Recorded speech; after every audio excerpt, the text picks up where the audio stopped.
भगवान श्री कृष्ण के कई नाम हैं। श्याम, मोहन, बंसीधर, कान्हा और न जाने कितने। लेकिन इनमें से एक प्रसिद्ध नाम है लड्डू गोपाल।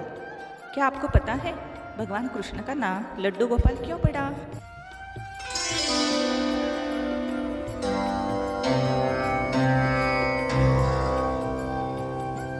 ब्रजभूमि में बहुत समय पहले श्री कृष्ण के परम भक्त रहते थे कुंभनदास जी। उनका एक पुत्र था रघुनंदन। कुंभनदास जी के पास बांसुरी बजाते हुए श्री कृष्ण जी की एक मूरत थी। वे हर समय प्रभु भक्ति में लीन रहते थे, पूरे नियम से श्री कृष्ण की सेवा करते।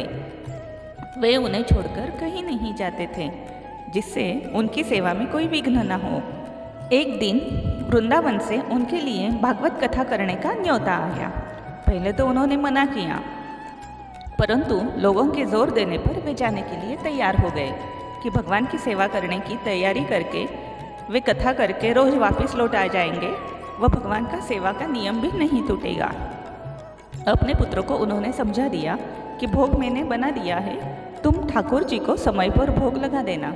और वे चले गए। रघुनंदन ने भोजन की थाली ठाकुर जी के सामने रखी और सरल मन से आग्रह किया कि ठाकुर जी आओ और भोग लगाओ। उसके बालमन में यह छवि थी कि वे आकर अपने हाथों से भोजन करेंगे, जैसे हम खाते हैं वैसे ही खाना खाएंगे।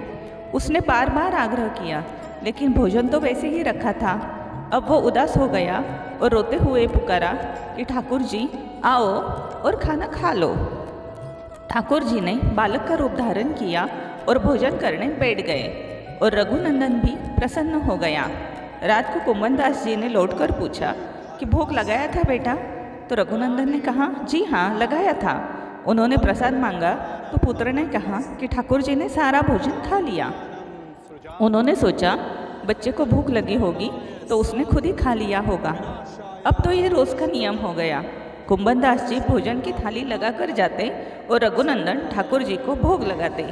जब प्रसाद मांगते तो एक ही जवाब मिलता कि सारा भोजन उन्होंने खा लिया। कुंभनदास जी को अब लगने लगा कि पुत्र झूठ बोलने लगा है, लेकिन क्यों? उन्होंने उस दिन लड्डू बनाकर थाली में सजा दिए और छुपकर देखने लगे कि बच्चा क्या करता है।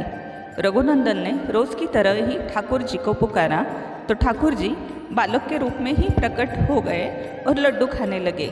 यह देखकर कुंभनदास जी दौड़ते हुए आए और उन्होंने प्रभु के चरणों में गिरकर विनती करने लगे। उस समय ठाकुर जी के एक हाथ में लड्डू और दूसरे हाथ का लड्डू मुख में जाने को ही था कि वे जड़ हो गए। उसके बाद से उनकी इसी रूप में पूजा की जाती है और वे लड्डू गोपाल कहलाए जाने लगे। जय हो लड्डू गोपाल जी की।